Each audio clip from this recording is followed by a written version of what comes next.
ভ্রমণামিতের আর একটা নতুন ভিডিওতে আপনাদের স্বাগত। আজ 23শে ফেব্রুয়ারি 2025 রবিবার। আজ আপনাদের নিয়ে এসেছি নিউ বারাকপুর অঞ্চলের একটি অপূর্ব সুন্দর আশ্রম দর্শনে। প্রকৃতির কোলে বিশ্বতীর্থের সম্ভারে সমৃদ্ধ এই আশ্রমের প্রতিষ্ঠাতা শ্রী সমীরেশ্বর ব্রহ্মচারী মহারাজ। এই আশ্রম দর্শন শুরু করব তারই শৈশবের স্মৃতিকথা দিয়ে। অমৃতপুরুষ শ্রী সমীরেশ্বর ব্রহ্মচারী মহারাজের বাল্যকালের স্মৃতি তুলে ধরবেন তারই সুযোগ্য শিষ্য শ্রী অমিতানন্দ ব্রহ্মচারী মহাশয়।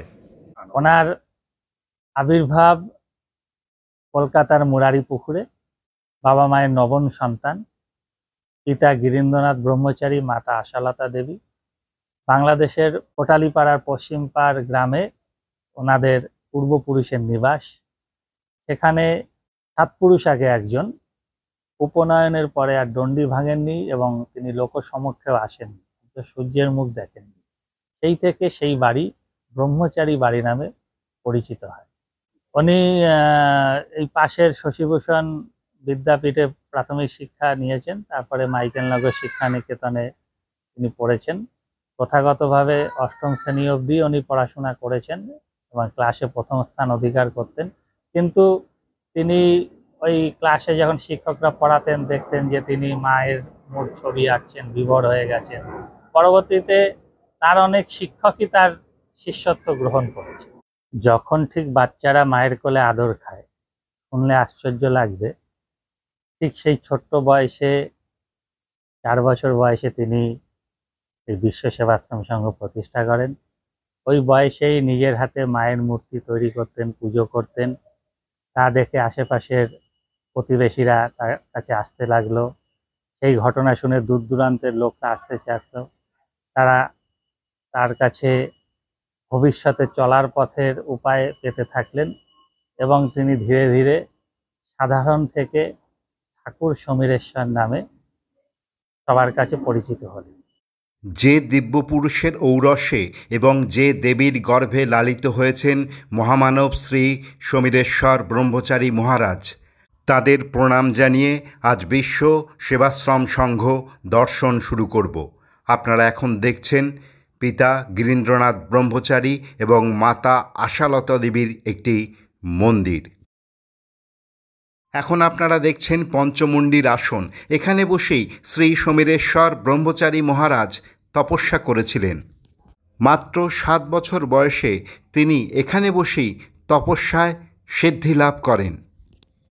এই আসনটি বানর, শিয়াল, নাগ, মোষ এবং চণ্ডালের মাথা দিয়ে এই সিদ্ধ বেদিটি তৈরি হয়েছে।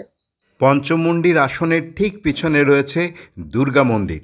চলুন আপনাদের মন্দিরের গর্ভগৃহ দর্শন করাই। এই মন্দির গর্ভগৃহে যে সমস্ত মূর্তি আপনারা দেখছেন সেগুলি সমস্তই কিন্তু পাথরের। এখানে অবস্থান করছেন মা দুর্গা, লক্ষ্মী নারায়ণ, রাম সীতা, রাধা কৃষ্ণ। এই মা দুর্গাকে উপলক্ষ করে প্রতি বছর বাসন্তী পুজো হয়।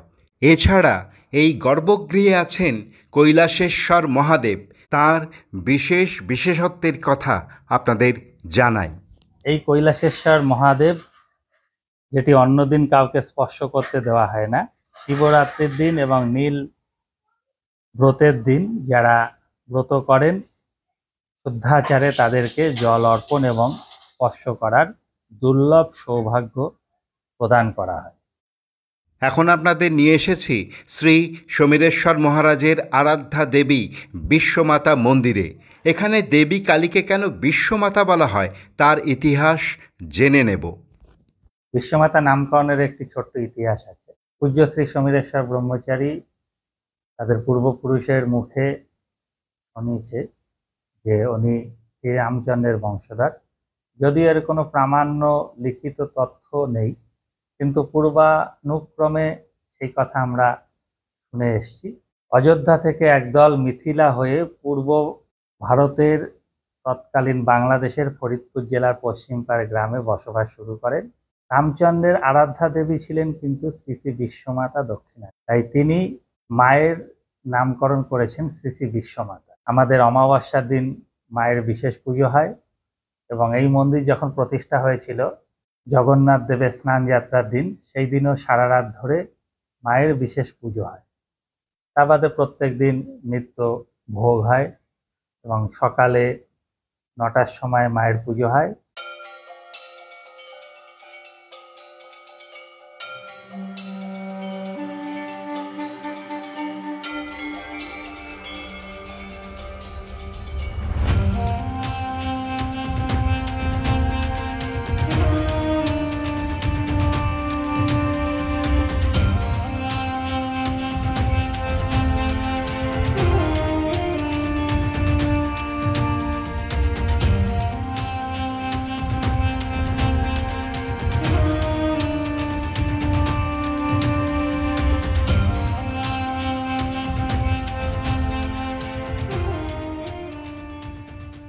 এই আশ্রমে আছে একটি শ্রী জগন্নাথ মন্দির। সেটি দর্শনের পাশাপাশি জেনে নেব তার মাহাত্ম্য। আমাদের যে জগন্নাথ দেবের আদি চতুর্ধার মূর্তি পুরী থেকে তৈরি হয়ে এসছে এবং পুরী মন্দির থেকেই প্রতিষ্ঠিত। পৌরাণিক পুরীর একটি প্রাচীন গ্রন্থে আছে যে ভবিষ্যকলিতে ব্রহ্মচারী বংশে জগন্নাথ দেব পুনর্প্রতিষ্ঠিত হবে। এই অনুযায়ী আমাদের আশ্রমের গুরুদেব যখন পুরীর মুখ্য আচার্য সূর্যনারায়ণ রথ শর্মার কাছে গিয়েছিলেন, যেহেতু উনি বিষয়টি জানতেন, উনি তখন ভাবলেন যে প্রাচীন গুপ্ত পুঁথিতে লেখা আছে ব্রহ্মচারী বংশে বঙ্গপ্রদেশে জগন্নাথ দেব পুনর্প্রতিষ্ঠিত হবেন, তাই এই সেই ব্যক্তি আর এই সেই জায়গা কিনা তা আমরা জানব। এই জানবার উপায় হলো তারা কোনো কিছু করার আগে প্রভুর কাছে আজ্ঞা চান।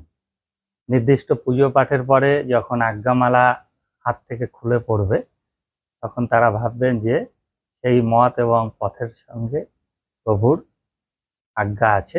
এই ক্ষেত্রে সেই উপায়টি ঘটল এবং জগন্নাথ দেব শ্রীক্ষেত্র থেকে প্রস্তুত হয়ে আমাদের বিশ্ব সেবাশ্রম সঙ্গে এল।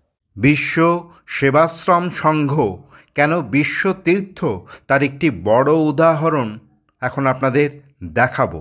এখন আপনারা দর্শন করছেন বাণলিঙ্গ। এই বাণলিঙ্গের বৈশিষ্ট্য কি, কোথায় পাওয়া যায় এবং ইতিহাস সম্পর্কে জেনে নেব। আমরা শিবলিঙ্গের এই জানা রূপগুলো সবসময় দেখি, এগুলো কিন্তু নির্মাণ করা হয়, কিন্তু শিবের পুত্রী মা নর্মদা নদী, যেটি অমরকণ্টক থেকে উদ্গম হয়ে গুজরাটের ভারুচে আরব সাগরে মিশে গেছে, পৃথিবীতে একমাত্র নর্মদা নদীতেই দুই পাশ দিয়ে সাধু সন্ত এবং পুণ্যার্থীরা পরিভ্রমণ করে মুক্তি লাভের জন্য, মোক্ষ লাভের জন্য। এই নর্মদা নদীতে শিব নিজে নিজেকে তৈরি করেন, সেই জন্য নর্মদা নদীর সব কঙ্করকেই শঙ্কর বলা হয়। এটি নর্মদেশ্বর বাণলিঙ্গ, যেটির ওজন 4000 কিলো অর্থাৎ 4 টন এবং উচ্চতা 7.5 ফুট। আমরা বান অসুরের নাম শুনেছি পুরাণে। বানাসুর ছিলেন শিব ভক্ত, তিনি রোজ 1000 শিবলিঙ্গ তৈরি করতেন এবং সেই ধাবড়িকুণ্ডের জলে বিসর্জন দিতেন। এইভাবে দীর্ঘ বছরের পর বছর করার সঙ্গে সঙ্গে তার উপাস্য দেব মহাদেবের সঙ্গে তার সখ্যতা তৈরি হয়।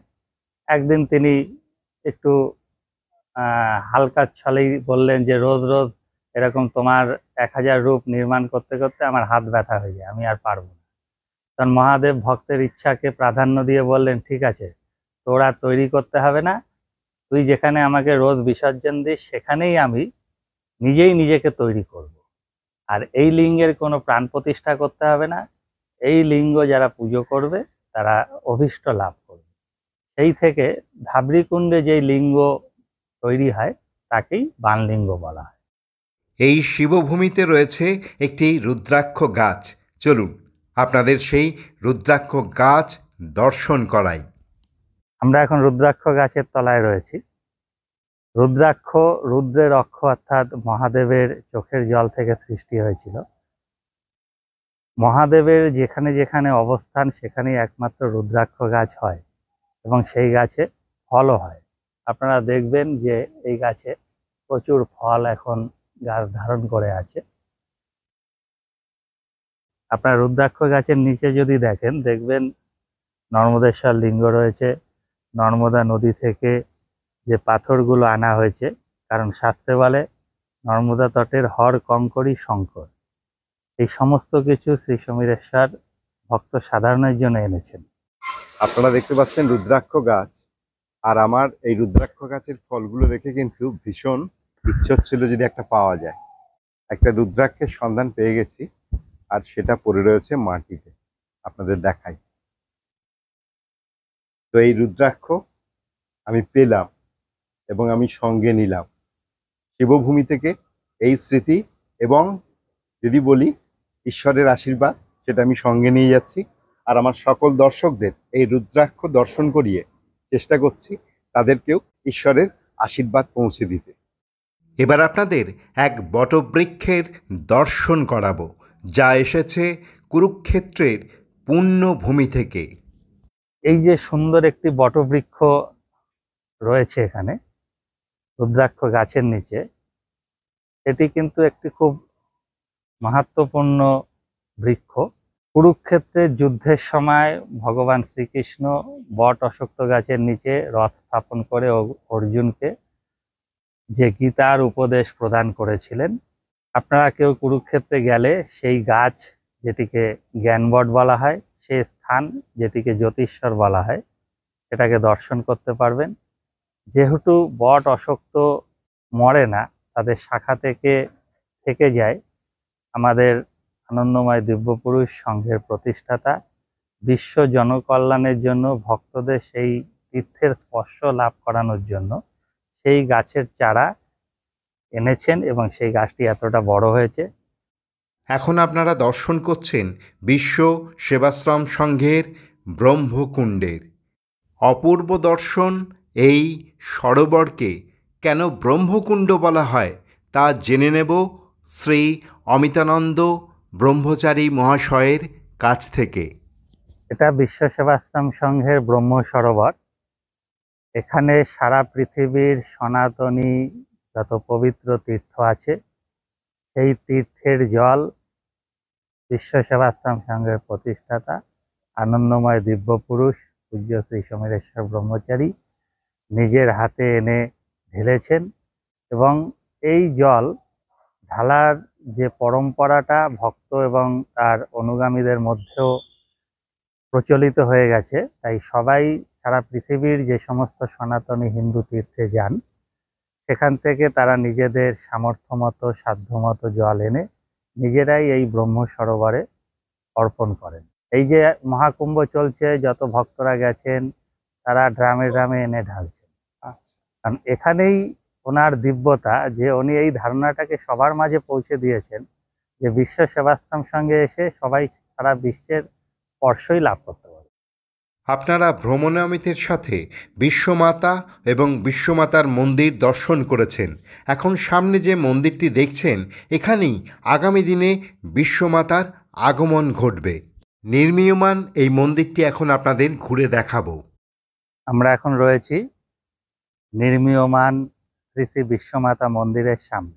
2019 সালের মার্চ মাসে মন্দির শুরু হয়। এটি এখনো চলছে, মাঝে কোভিডের জন্য 2 বছর কাজ বন্ধ ছিল। এই মন্দিরের বৈশিষ্ট্য হলো এখানে কোনো লোহা, স্টিল ইত্যাদি ব্যবহার হচ্ছে না।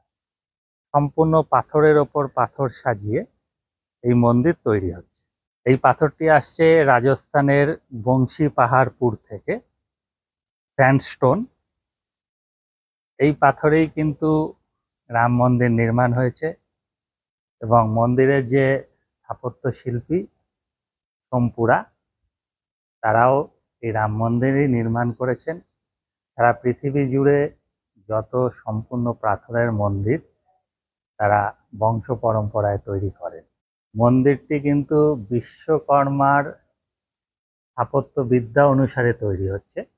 দেবশিল্পী বিশ্বকর্মার স্থাপত্য বিদ্যা অনুযায়ী পৃথিবীর কোন প্রান্তে কোন দেবতার মন্দির হবে, সেই অনুযায়ী তার নির্মাণ শৈলী এবং ডিজাইন তৈরি হয়।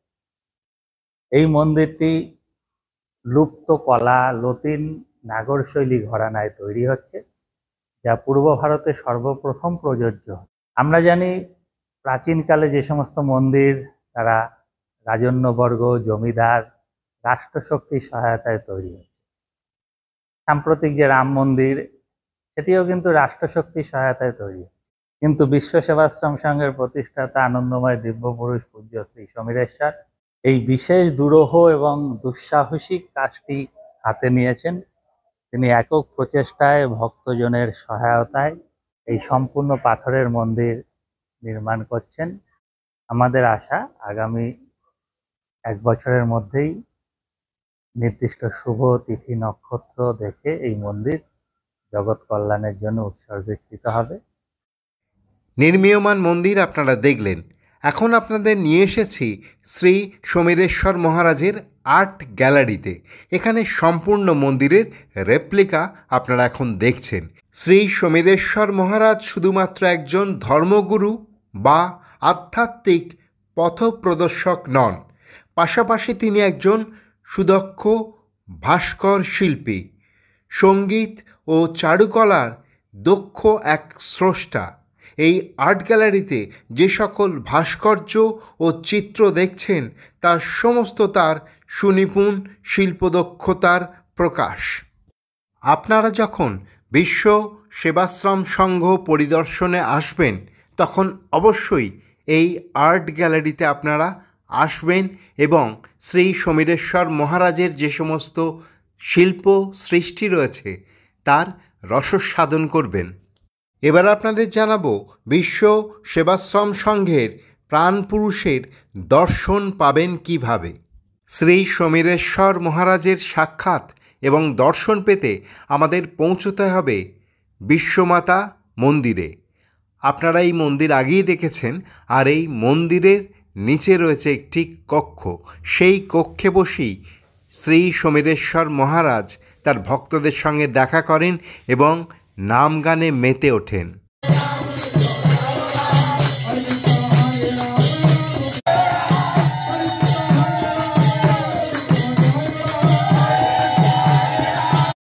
বিশ্ব সেবাশ্রম সংঘে এসে আপনারা যদি ভাবেন কিছু স্মৃতি বয়ে নিয়ে যাবেন, তাহলে আপনার জন্য রয়েছে এই উদ্ঘাটন ভবন। এখান থেকে আপনারা বিশেষ কিছু আধ্যাত্মিক উপহার সংগ্রহ করতে পারেন আপনাদের পরিবারের জন্য, পরিজনের জন্য। আর এখানে রয়েছে শিবলিঙ্গ, সেগুলোও কিন্তু আপনারা নিয়ে যেতে পারেন বাড়িতে এবং প্রতিষ্ঠা করতে পারেন। আর এই উদ্ঘাটন ভবনে রয়েছে বিশ্ব সেবাশ্রম সংঘ অর্জিত বিভিন্ন সম্মানের ফলক। দূর দূরান্ত থেকে আগত দর্শনার্থী এবং ভক্তদের জন্য বিশ্ব সেবাশ্রম সংঘে রয়েছে বিশেষ কতকগুলি প্রয়োজনীয় ব্যবস্থা। তার মধ্যে অত্যন্ত একটি প্রয়োজনীয় জায়গা আমি আপনাদের দেখিয়ে দিই। এটি রয়েছে নির্মীয়মান মন্দিরের ঠিক উল্টো দিকের একটি গলিতে। আপনারা দেখতে পাচ্ছেন এখানে টয়লেট রয়েছে, ওয়াশ বেসিন রয়েছে, এছাড়া স্নান এবং ল্যাট্রিনের জন্য আলাদা 4টি ঘর রয়েছে। আপনারা এগুলো দূর থেকে এসে ব্যবহার করতে পারেন যদি আপনাদের প্রয়োজন হয়। এবার আপনাদের দেখাবো পানীয় জলের ব্যবস্থা। প্রবেশদ্বার থেকে ঢুকেই বাঁ দিকে রয়েছে পরিশ্রুত পানীয় জলের ব্যবস্থা। বিশ্ব সেবাশ্রম সংঘের ধর্মপুরুষ শ্রী সমীরেশ্বর মহারাজ বিশ্বমাতার সেবা ছাড়াও মানব সেবা ও কল্যাণের উদ্দেশ্যে বেশ কিছু কার্যক্রম গ্রহণ করেছেন। এখানে 10ম শ্রেণী পর্যন্ত ছাত্রদের শিক্ষাদান ও বিনামূল্যে চক্ষু চিকিৎসার পাশাপাশি একটি সেবা কেন্দ্রের মাধ্যমে হোমিওপ্যাথি ও অ্যালোপ্যাথি চিকিৎসার পাশাপাশি দন্ত চিকিৎসার সুবিধা প্রদান করা হয়।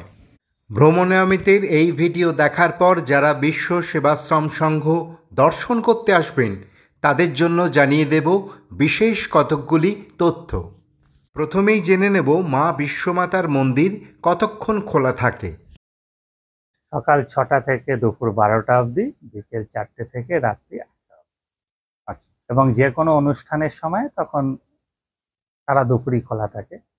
যেমন 1 জানুয়ারির দিন গীতা যজ্ঞ হয়, এই বাসন্তী দুর্গোৎসবের সময় পয়লা বৈশাখের দিন, অক্ষয় তৃতীয়ার দিন, রথযাত্রার দিন, স্নানযাত্রার সময়, দুর্গা পুজোর সময় এবং অঘ্রাণ শুক্লা দ্বিতীয়া তিথিতে আমাদের প্রতিষ্ঠাতা শ্রী সমীরেশ্বরের আবির্ভাব তিথি উৎসবের দিন। অর্থাৎ যেদিন যেদিন বিশেষ অনুষ্ঠান থাকে সেদিন সকাল থেকে রাত্রি 8টা অবধি ভক্তদের অবাধ যাতায়াত এবং অবাধিত দ্বার। এখানে যারা দর্শন করতে আসবেন তারা কিভাবে আসবেন যদি একটু বুঝিয়ে বলেন। কেউ যদি ট্রেনে আসতে চান তাহলে তারা যদি কলকাতার দিক থেকে আসেন তাহলে বনগাঁ লাইনে শিয়ালদা বনগাঁ শাখায় বিশরপাড়া কোদালিয়া স্টেশনে নামবেন। সেখান থেকে পূর্ব দিকে আসবেন, বিশ্ব সেবাশ্রম সংঘ 5 মিনিটের হাঁটা রাস্তা।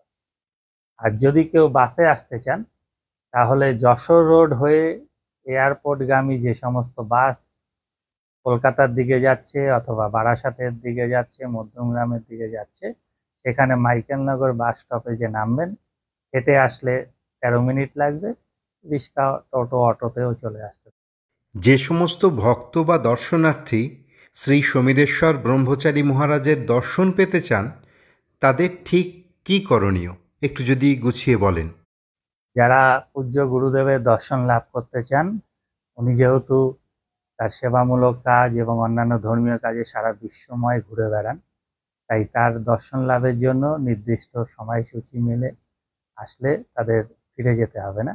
সেই ক্ষেত্রে আপনারা 9883690383 এই মোবাইল নাম্বার, এখানে সম্পর্ক করে আপনি আসতে পারেন। আরেকটি উল্লেখযোগ্য তথ্য আপনাদের দেই, আমাদের নতুন মন্দির যখন উদ্বোধন হবে এবং মা যখন পুনরায় সেখানে অধিষ্ঠান করবে, তখন প্রত্যেক দিন মায়ের ভোগ রাস্তার ভবঘুরেদের কাছে আগে পৌঁছে যাবে। অর্থাৎ মায়ের ভোগ মায়ের অবহেলিত সন্তানরা আগে পাবে। এবং আমাদের সংগঠনের পরিকাঠামো অনুযায়ী এই সিদ্ধান্ত নেওয়া আছে যে বর্তমানে তো নয়ই, ভবিষ্যতেও কোনোদিন কুপন কেটে প্রসাদ কেউ গ্রহণ করবেন না। অর্থাৎ দেবতার প্রসাদ বিক্রি হবে। আমাদের যা সামর্থ্য সেই অনুযায়ী আমরা ভক্ত কল্যাণে মায়ের প্রসাদ প্রদান করব। বিশ্ব সেবাশ্রম সংঘে আমি প্রসাদ পেয়েছি, তো আপনাদের দেখাই প্রসাদে কি কি রয়েছে। রয়েছে খিচুড়ি, আলু ভাজা, ফল প্রসাদ আর 2টো রসগোল্লা। এই প্রসাদ গ্রহণ করার আগে আমি আমার প্রিয় দর্শকদের এই প্রসাদ নিবেদন করলাম, আপনারাও এই প্রসাদ গ্রহণ করুন। আজকে আপনাদের একটা অসাধারণ আশ্রম ঘুরে দেখাতে পারলাম। এই আশ্রমে আপনারা কিভাবে আসবেন এবং এলে কি কি দর্শনীয় আছে সমস্ত তথ্য আপনাদের সামনে তুলে ধরলাম। আশা করি আজকের ভিডিওটা আপনাদের খুব ভালো লেগেছে। যদি ভালো লাগে তাহলে অবশ্যই লাইক, শেয়ার এবং কমেন্ট করতে ভুলবেন না। আর ভ্রমণামিতের চ্যানেলে যারা প্রথমবার এলেন এবং ভিডিও দেখলেন তাদের উদ্দেশ্যে বলছি, প্লিজ প্লিজ প্লিজ সাবস্ক্রাইব করুন এবং ভ্রমণামিতের সাথে থাকুন, পাশে থাকুন। সকলে খুব ভালো থাকবেন। আজকের মতো টাটা।